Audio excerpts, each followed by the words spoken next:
نہ جانے مسائل تو علماء سے پوچھیں، یہ حکم مبین ہم کو رب سے ملا ہے، چلو پوچھ کیسے جیے زندگی کو، چلو پوچھ لے کس میں رب کی رضا ہے، رب کی رضا ہے۔ الحمدللہ رب العالمین والصلاة والسلام علی سید الانبیاء والمرسلین، اما بعد فاعوذ باللہ من الشیطان الرجیم، بسم اللہ الرحمن الرحیم۔ الصلاة والسلام علیک یا رسول اللہ وعلی آلک واصحابک یا حبیب اللہ، الصلاة والسلام علیک یا نبی اللہ وعلی آلک واصحابک یا نور اللہ۔ مدنی چینل کے ناظرین، دارالفتاح اہل سنت کے سلسلے میں آپ کو ایک مرتبہ پھر مرحبا کہتے ہیں، خوش آمدید کہتے ہیں۔ ابتداءً درود پاک کی فضیلت چنانچہ نبی رحمت شفیع امت صلی اللہ تعالی علیہ وآلہ وسلم کا فرمان عالی شان ہے، بروز قیامت لوگوں میں سے میرے قریب تر وہ ہوگا جس نے دنیا میں مجھ پر زیادہ درود پاک پڑھے ہوں گے۔ صلو علی الحبیب صلی اللہ تعالی علی محمد صلی اللہ علیہ وآلہ وسلم۔ آج بھی ہمارا موضوع سلسلہ طہارت، پاکی ناپاکی سے متعلق مسائل ہے،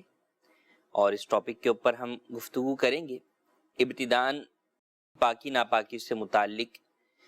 کچھ شرعی اہم مسائل بھی بیان کریں گے تاکہ ان کے ذریعے سے ہمیں علم دین بھی حاصل ہو اور ان کے اوپر ہم عمل بھی کر سکیں۔ انسان کو ظاہری طور پر بھی پاک رہنا چاہیے اور باطنی طور پر بھی پاک رہنا چاہیے۔ الطہور شطر الایمان، پاکیزگی نصف ایمان ہے۔ علماء نے اس حدیث پاک کی شرح کے اندر بڑی تفصیل بیان کی کہ پاکی سے کون سی پاکیزگی مراد ہے۔ فقط ظاہری پاکیزگی نہیں بلکہ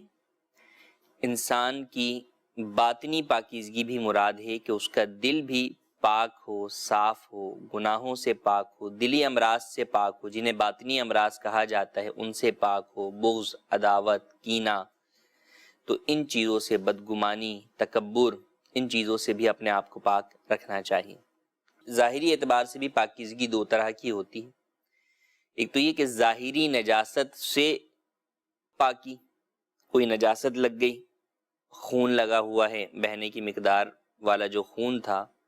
وہ لگا تو وہ ناپاک خون ہے، کپڑے پر لگا تو کپڑے کو ناپاک کر دے گا، تو یہ ظاہری نجاست سے پاکی ہے۔ اور دوسری پاکی نجاست حکمیہ کہلاتی ہے کہ ظاہری طور پہ تو وہ نظر نہیں آتی لیکن بہرحال اس کی وجہ سے بندہ ناپاک ہوتا ہے، اور وہ دو طرح پر ہے، ایک وضو کے اعتبار سے اور ایک غسل کے اعتبار سے۔ کہ وضو فرض ہے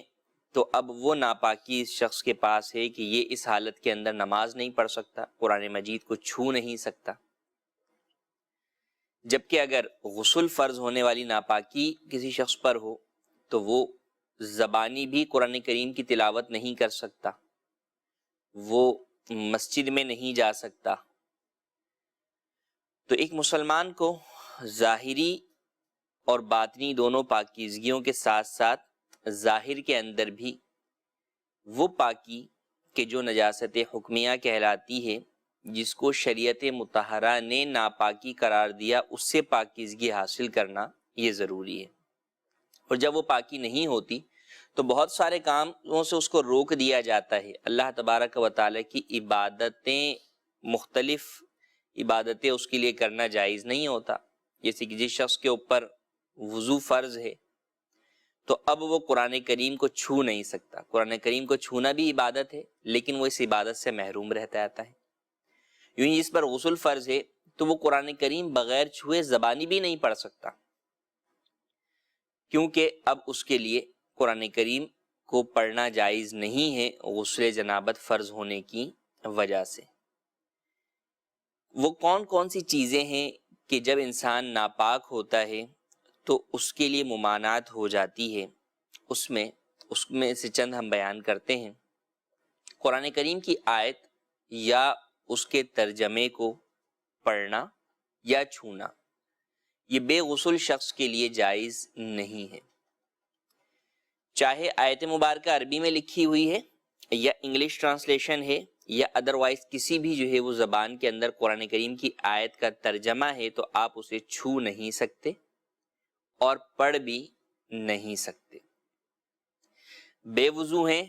تو آپ پڑھ تو سکتے ہیں لیکن اسے چھو نہیں سکتے۔ جس طرح قرآن کریم کی آیات جس مقام پر لکھی ہوئی ہیں، مثال کے طور پہ کسی بک کے اندر لکھی ہوئی ہے، وہ قرآن کریم نہیں ہے، کتاب وہ کوئی دوسری ہے، تفسیر کی کوئی کتاب ہے یا حدیث کی کوئی کتاب ہے، یا ایون کوئی سائنس کی ہی بک ہے اور اس کے اندر کسی جگہ پر آیت مبارکہ کوڈ کی گئی ہے یا اس کی ٹرانسلیشن کوڈ کی گئی ہے، تو جس طرح جس مقام پر وہ لکھی ہوئی ہے، یہ مثال کے طور پہ یہاں پر لکھی ہوئی ہے، تو جس طرح اس کو یہاں پر چھونا جائز نہیں ہے، اسی طرح اس ورڈ کے بیک سائڈ پر بھی چھونا جائز نہیں ہوگا۔ تو دونوں طرف جو ہے وہ چھونے کی اجازت نہیں ہوگی۔ اگر کسی پیج کے اوپر ٹوٹل قرآن کریم کو تو مکمل ہی جو ہے وہ چھونا منع ہے، ایسا نہیں ہے کہ جو قرآن کریم ہے آپ جناب اس کے جو سائیڈ میں خالی صفحہ ہوتا ہے، تھوڑا سا بارڈر چھوٹا ہوا ہوتا ہے، وہاں سے آپ پکڑ سکتے، نہیں، ہرگز اجازت نہیں۔ یوں ہی اگر کوئی ایسا صفحہ آپ کو ملتا ہے جس صفحے کے اوپر قرآن کریم کی آیت مبارکہ کے علاوہ اور کچھ بھی نہیں لکھا ہوا، تو اب اس صفحے کو بھی بغیر وضو چھونے کی اجازت نہیں ہے۔ مثلا اگر یہ صفحہ ہی ہے، پورا خالی ہے دونوں طرف سے، لیکن اس میں ایک آیت مبارکہ لکھی ہوئی ہے، تو اب اس صفحے کو بھی بغیر وضو چھونے کی اجازت نہیں ہے۔ قرآن کریم کی تلاوت کرنا بھی جس شخص کے اوپر غسل فرض ہوتا ہے اس کے لیے جائز نہیں ہوتا، لہٰذا با غسل ہونا تلاوت، زبانی تلاوت کرنے کے لیے بھی ضروری ہے۔ تو اب اگر کوئی حافظ قرآن ہے، تلاوت کرنا چاہتا ہے، اس کے اوپر غسل فرض ہے، تو وہ تلاوت نہیں کر سکتا۔ غسل فرض جو ہے وہ مختلف طریقوں، مختلف جو ہے وہ وجوہات کی بنا کے اوپر ہوتا ہے۔ اس کے اندر عورتوں کا ماہواری والا معاملہ بھی ہے کہ اس کی حالت میں بھی عورتوں کے اوپر غسل فرض ہوتا ہے اور ان کے لیے یہ چیزیں جائز نہیں ہوتی کہ وہ قرآن کریم کی تلاوت کریں یا نماز پڑھیں۔ البتہ ذکر و اذکار کرنا، دعا پڑھنا یہ جائز ہے۔ یوں ہی وہ قرآن کریم کی آیات طیبات کہ جن میں حمد و ثنا کا معنی پایا جاتا ہے، اللہ تبارک و تعالیٰ کی تعریف کے معنی پائے جاتے ہیں، اب اگر کوئی شخص اس آیت کو قرآن کریم کی آیت کی نیت سے نہیں بلکہ اس نیت سے کہ اللہ تبارک و تعالیٰ کی حمد و ثنا کی نیت سے یہ پڑھتا ہوں، تو وہ پڑھنا جائز ہے۔ جیسے آیت الکرسی ہے، اگر کسی شخص کے اوپر غسل فرض ہے اور وہ گھر سے باہر نکل رہا ہے اور وہ اپنی حفاظت کے لیے آیت الکرسی جو ہے وہ پڑھنا چاہتا ہے، تو بنیت دعا، بنیت حمد و ثنا وہ آیت الکرسی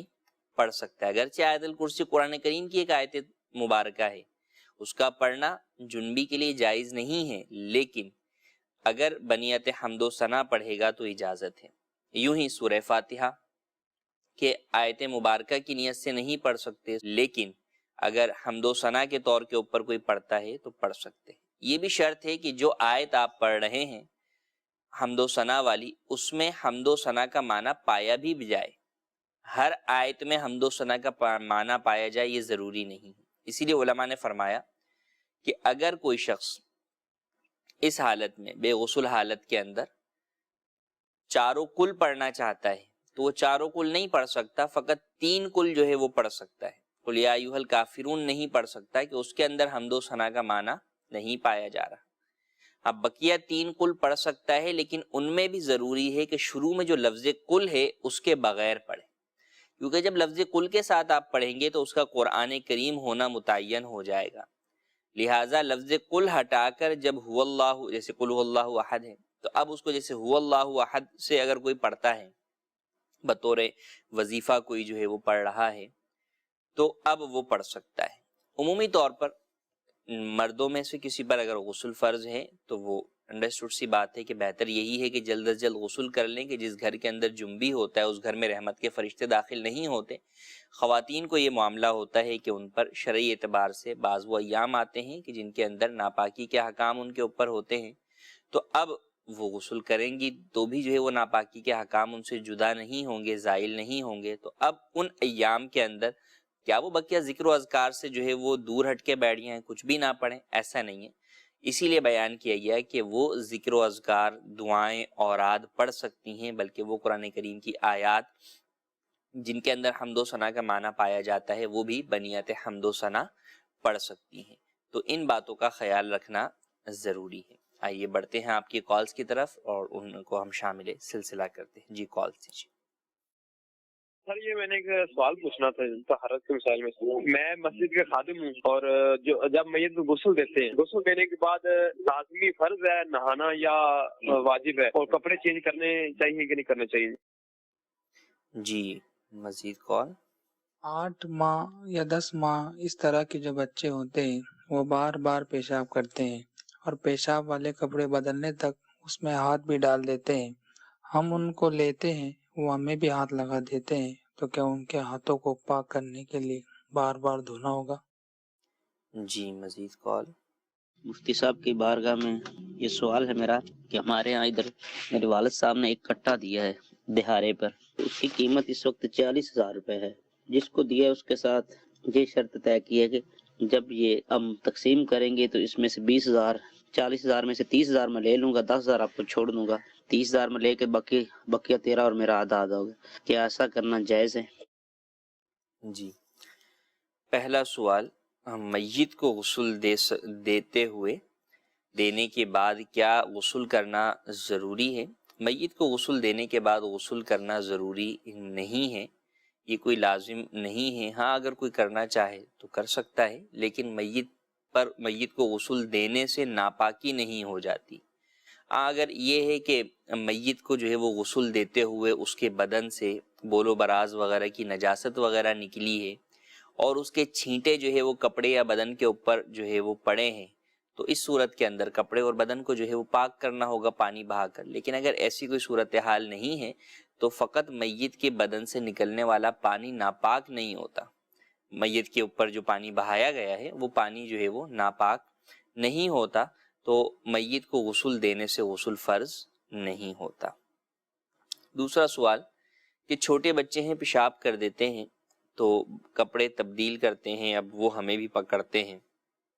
اولاً تو دیکھیں بچے اگر پیشاب کر دیتے ہیں تو بچوں کے پیشاب کر دینے سے یہ ضروری نہیں ہے کہ ان کے ہاتھ بھی ناپاک ہوں،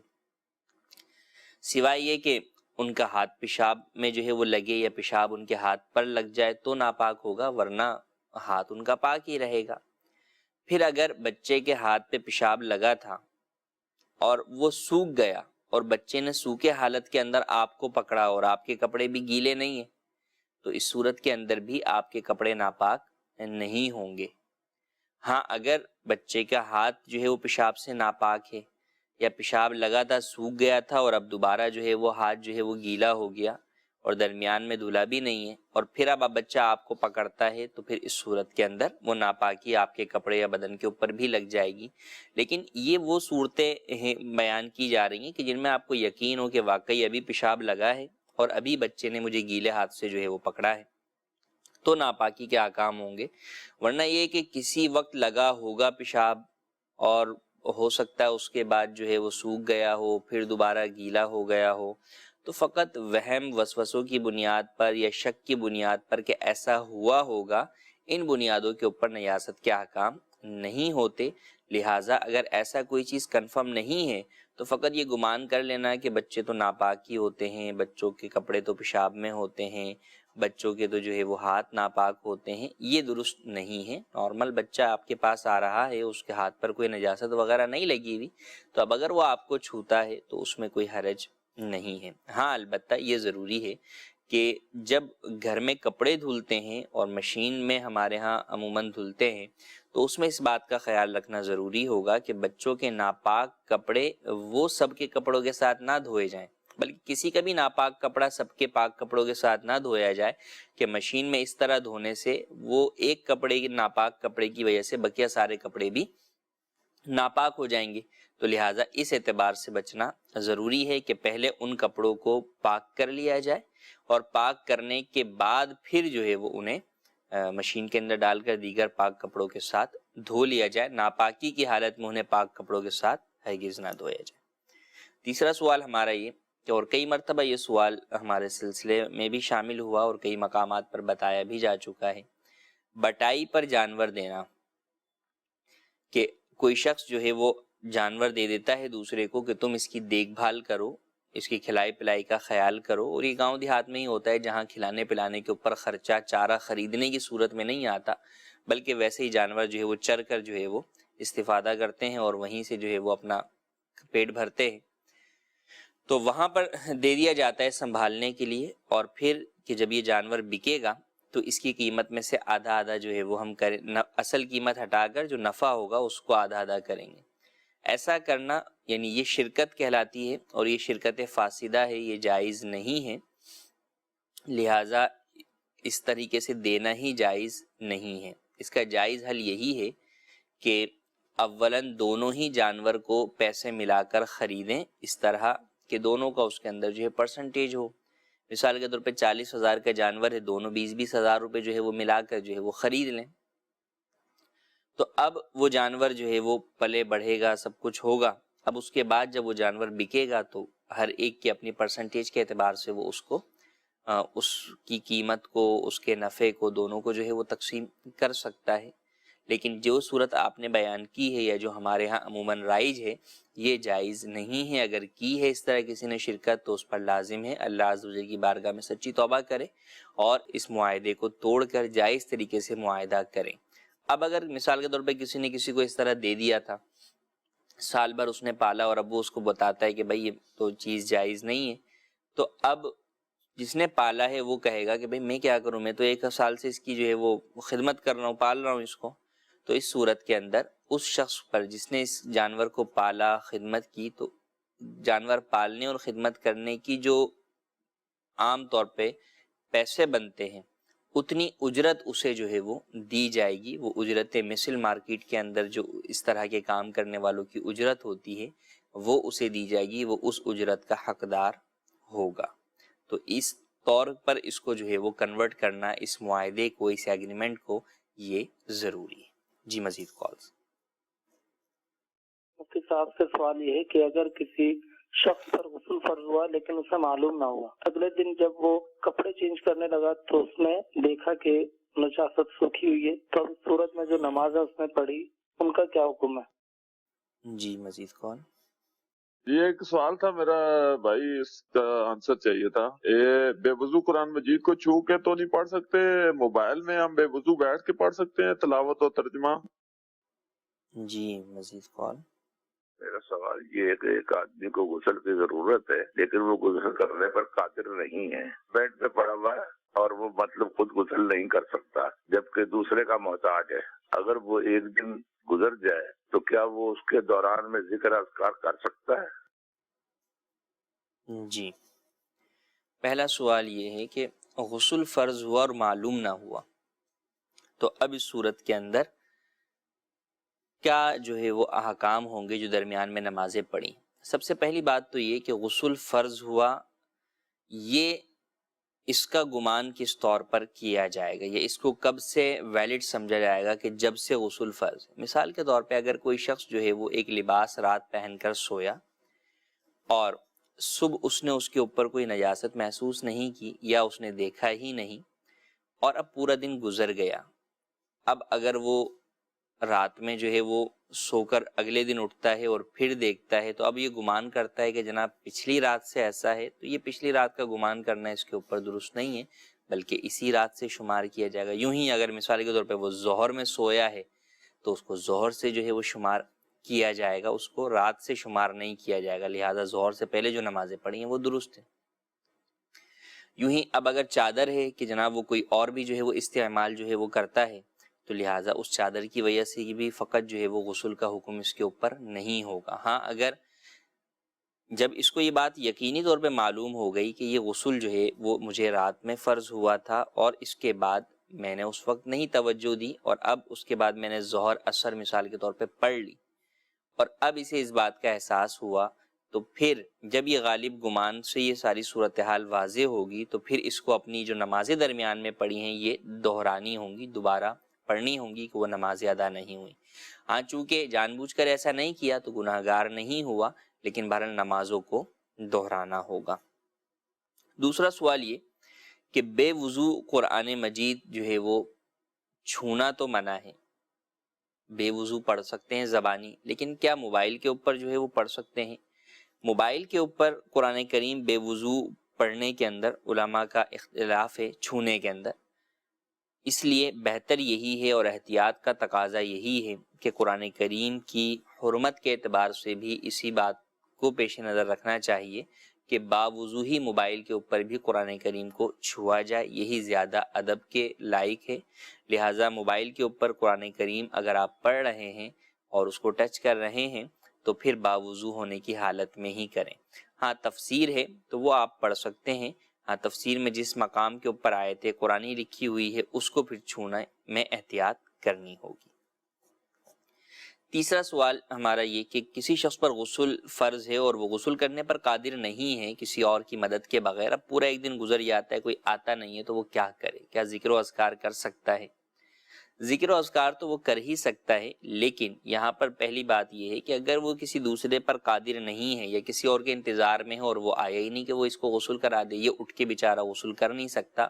تو بہرحال نمازیں تو اسے پڑھنی ہے اور نماز فرض ہے، ناپاکی کی حالت میں نماز نہیں پڑھ سکتا، تو لہٰذا اس حالت کے اندر تیمم اس کے اوپر لازم ہوگا کہ غسل کا تیمم کر کے اپنی نمازیں ادا کرے. نمازیں چھوڑنے کی ہرگز اجازت نہیں ہے، اور جب نمازوں کے لیے تیمم کرے گا تو پھر اس دوران یہ قرآن کریم بھی پڑھ سکتا ہے، یہ قرآن کریم چھو بھی سکتا ہے. کچھ میسیجز بھی ہمارے پاس آئے ہوئے ہیں، ہم انہیں بھی شامل کرتے ہیں. ایک سوال یہ ہے کہ وطر میں دعائے قنوت بھول کر نہ پڑھی ہو تو تشہد میں یاد آیا تو کیا سجدہ سہو اینڈ میں کر لیا تو نماز ٹھیک ہو جائے گی؟ جی ہاں، اگر کوئی شخص جو ہے وہ دعائے قنوت بھول جاتا ہے وطر کے اندر تو اگرچہ اسے رکوع میں بھی یاد آیا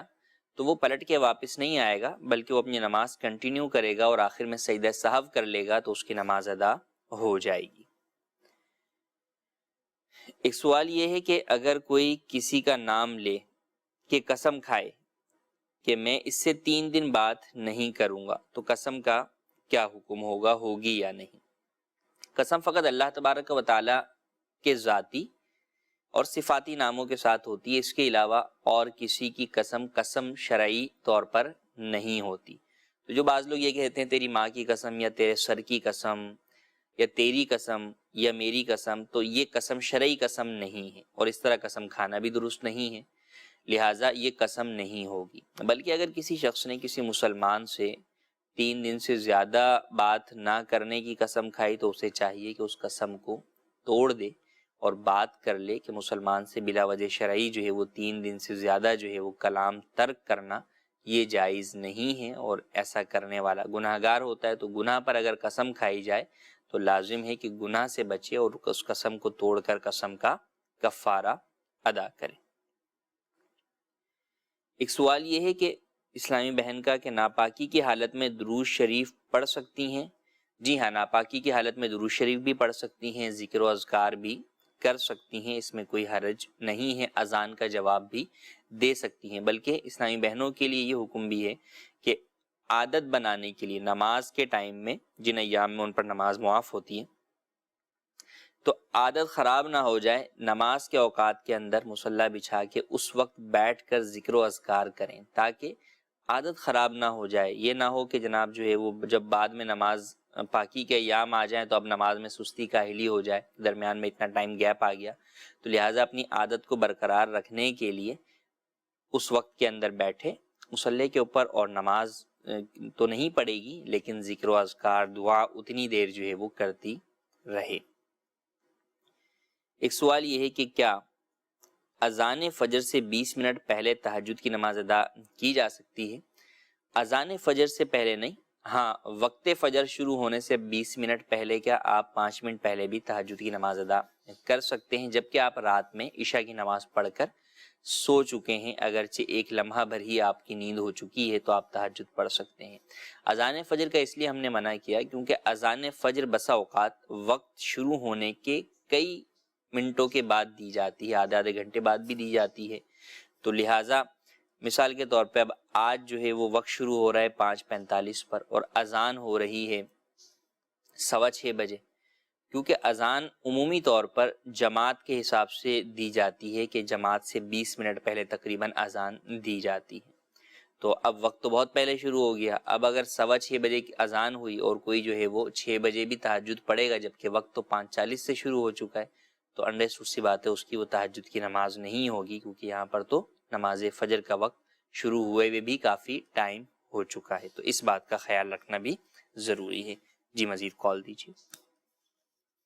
حضور آپ سے یہ عرض تھی کہ جیسے کہ ہم دھوبی کو کپڑے دھونے کے لیے دیتے ہیں، ہمیں یہ پتہ نہیں ہوتا کہ اس میں کوئی ناپاک بھی کپڑے ہوتے ہیں، وہ بھی اس کے ساتھ دھل جاتے ہیں اور ہمارے ناپاک نہ ہو جائیں، کیونکہ اکثر سب لوگ دیتے ہیں دھوبی کو، اکثر ہم بھی دے دیتے ہیں. تو اس میں کچھ جواب ارشاد فرمائیں، کیا رہنمائی ہے دھوبی کو دیں کپڑے یا نہ دیں؟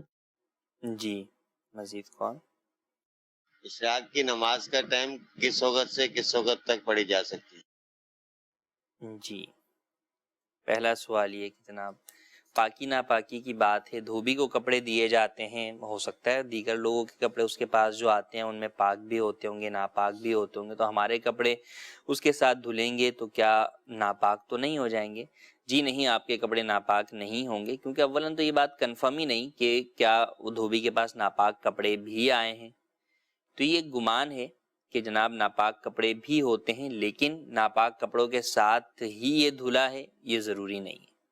تو اس اعتبار سے فقط شبے کی بنیاد پر پاک چیزوں کے ناپاک ہونے کا حکم نہیں ہوتا، تو آپ نے اپنے کپڑے پاک دیے ہیں دھوبی کو تو وہ پاک ہی رہیں گے. دوسرا یہ کہ بڑے جو لانڈری سسٹم ہوتے ہیں وہاں پر دھونے کا جو انداز ہوتا ہے وہاں پر اتنا پانی بہایا جاتا ہے عموماً کہ غالب گمان ہو جاتا ہے کہ جو نجاست ان کپڑوں میں تھی وہ زائل ہو گئی، تو اس اعتبار سے بھی وہ پاک ہو جائیں گے. بلکہ آپ نے ناپاک کپڑے بھی دیے اور اتنے بڑے لانڈری سسٹم میں دیے اور وہ وہاں سے دھل کر آئے اور آپ کے کپڑوں کے اوپر ناپاکی نہیں ہے، نجاست نظر نہیں آ رہی، تو آپ کے وہ ناپاک کپڑے بھی جو ہے وہ پاک ہی شمار ہوں گے، آپ انہیں پاک سمجھ کے بالکل استعمال کر سکتے ہیں. ہاں بہتر یہ ہے کہ جو ناپاک کپڑے اگر آپ اپنے ناپاک کپڑے دھوبی کو دے رہے ہیں تو وہ پاک کر کے جو ہے وہ دیے جائیں. ایک سوال یہ تھا ہمارا کہ اشراق کب سے کب تک پڑھی جا سکتی ہے؟ سورج جب طلوع ہو گیا، سن رائز ہوگا، اس کے 20 منٹ کے بعد سے لے کے ظہوہ کبریٰ جسے عوام زوال کا وقت کہتے ہیں اس وقت کے شروع ہونے تک اس ٹائم کے درمیان اشراق کی نماز پڑھی جا سکتی ہے. میسیجز بھی ہم مزید شامل کرتے ہیں. ایک سوال یہ ہے کہ ناپاکی میں تلاوت سن سکتے ہیں؟ جی ہاں، ناپاکی میں تلاوت سن سکتے ہیں، اس میں کوئی حرج نہیں ہے. ایک سوال یہ ہے کہ کیا ناپاکی کی حالت کے اندر تسبیح ہاتھ میں لے کے درود پاک پڑھ سکتے ہیں؟ جی ہاں، تسبیح کو بھی ناپاکی کی حالت میں چھونا جائز ہے، اس میں کوئی حرج نہیں ہے، بالکل پڑھ سکتے ہیں. ایک سوال یہ ہے کہ شاور سے غسل کرنے کا کیا طریقہ ہے جب غسل فرض ہو؟ یہ غسل کے 3 فرض ہیں: کلی کرنا، ناک میں پانی چڑھانا اور سارے بدن پر پانی بہانا. اب جب یہ 3 فرض آپ کی کسی بھی طریقے سے ادا ہو جائیں گے تو آپ کا غسل ادا ہو جائے گا. اب سنت طریقہ بھی غسل کا اپنی جگہ پر موجود ہے کہ غسل خانے میں جانے سے پہلے ہی جو ہے وہ بسم اللہ پڑھیں، پھر اس کے بعد وضو جو ہے وہ کریں، وضو کے بعد جو ہے وہ پھر سیدھے کندھے پر 3 پانی ڈالیں، الٹے کندھے پر ڈالیں اور پھر جو ہے وہ سارے بدن سر کے اوپر جو ہے وہ پانی ڈالیں. اس کی تفصیل آپ امیر علیہ سنت کے رسالے غسل کا طریقہ نماز کے احکام میں بھی یہ رسالہ موجود ہے، اس میں آپ دیکھ سکتے ہیں. شاور سے نہانے کے اندر بھی انہی چیزوں کو پیش نظر رکھا جائے گا. البتہ ایک چیز جو شاور سے نہانے میں زیادہ احتیاط کرنے کی حاجت ہے وہ یہ ہے کہ نہاتے ہوئے جب برہنہ حالت میں ہیں تو آپ کا چہرہ یا پیٹھ جو ہے وہ قبلے کی جانب نہیں ہونی چاہیے، تو اس بات کا خیال رکھنا چاہیے. جی مزید کال دیجیے. محمد نواز اتاری رحیم یار خان سے مفتی صاحب سے میرا سوال یہ ہے، کتا یا بلی کا تھوک کپڑوں کو لگ جائے تو کپڑے ناپاک ہو جائیں گے؟ رہنمائی فرما دیجئے. جی مزید کال. سر ہماری عرض یہ ہے کہ بیان ہو رہا تھا مدنی چینل پر کہ غوث پاک نے فرمایا کہ میرا مرید توبہ کیے بغیر نہیں مرے گا، تو اب تو وہ دنیا فانی ظاہری طور پر چلے گئے ہیں، تو اب وہ ان کا مرید ہونا تو کیسے ان کا مرید ہو، ان کے مریدوں میں کیسے شامل ہو؟ یہ ہمارے پاس جی مزید کال۔ جنید رضا تر ڈیفینس کراچی سے عرض کر رہا ہوں مفتی صاحب، اگر کسی کو ہم بنگلہ سیل کرواتے ہیں اور عرف مارکیٹ میں سب کو پتا ہے کہ 1% کمیشن ہوتی ہے سیل پر، اور اگر کوئی پہلے بات نہیں کرتا، طے نہیں کرتا اور سودا ہو جاتا ہے، اس کے بعد پھر کمیشن کا مسئلہ آتا ہے، تو اس صورت میں کیا کیا جائے؟ عرف 1% ہے اور آگے والا کہہ رہا ہے کہ میں تو 1 لاکھ دوں گا، 4.5 لاکھ میں سے 1 لاکھ دوں گا، اس صورت میں کیا کیا جائے؟ رہنمائی فرمائیں۔ جی پہلا سوال ہمارا کہ کتے اور بلی کا تھوک پاک ہے یا ناپاک ہے؟ کتے کا تھوک جو ہے وہ ناپاک ہے، البتہ بلی کا تھوک جو ہے وہ پاک ہے، تو لہذا اگر کتے کا تھوک جو ہے وہ کپڑوں یا بدن کے اوپر لگے گا تو وہ کپڑے یا بدن کو ناپاک کر دے گا۔ دوسرا سوال یہ کہ میرا مرید توبہ کیے بغیر نہیں مرے گا، کہ حضور غوث اعظم رضی اللہ تعالیٰ عنہ کا یہ فرمان ہے کہ میرا مرید توبہ کیے بغیر نہیں مرے گا، تو یہ ضروری اس سے مراد یہ نہیں ہے کہ جنہوں نے حضور غوث اعظم کے ہاتھ پر بیعت کی آپ کے حیات ظاہری میں انہی سے متعلق یہ بات ہے، بلکہ آپ کے سلسلے کے اندر جو بھی مرید ہوگا قیامت تک، اس کے لیے یہی بشارت ہے کہ اللہ کے فضل و کرم سے اللہ تبارک و تعالیٰ نے آپ کو یہ مقام عطا فرمایا ہے کہ قیامت تک آپ کے سلسلے کے اندر جو بھی آپ کا مرید ہوتا جائے گا انشاءاللہ عز و جل وہ توبہ کیے بغیر نہیں مرے گا۔ تیسرا سوال ہمارا تجارت سے متعلق ہے کہ مارکیٹ کے اندر سودا جب کروایا جاتا ہے، کمیشن ایجنٹ ہوتے ہیں، بروکر ہوتے ہیں، خاص طور پر بڑی ڈیلز جو ہے وہ ہوتی ہیں پراپرٹی کے اندر، تو اب یہاں پر عرف کے مطابق کمیشن کی بات ہے لیکن وہ طے پہلے نہیں کرتے۔ لیکن اس میں 2 چیزیں ہوتی ہیں، اولاً تو یہ کہ ایک وہ بندہ سودا کروا رہا ہے کہ وہ ویسے ہی جو ہے وہ جان پہچان کے اندر کروا رہا ہے، میرا کوئی کام کروا رہا ہے اور میں یہ سمجھ رہا ہوں کہ یار یہ تو ہمدردی کے طور پر جو ہے وہ کروا رہا ہے، تعلقات کی بنیاد کے اوپر یہ جو ہے وہ میرا مکان بکوا رہا ہے، ایک یہ صورتحال ہے۔ تو انڈرسٹوڈ سی بات ہے کہ اس کے اندر تو کوئی بھی کمیشن نہیں بنے گا، کیونکہ وہ بطور بروکر کام نہیں کر رہا ہوتا، بلکہ ویسے ہی ہے کہ میں نے کہہ دیا کہ یار کوئی اگر ہو جاننے والا تو ذرا میرا یہ بکوا دینا، تو اس طور پر ایک یہ ہے۔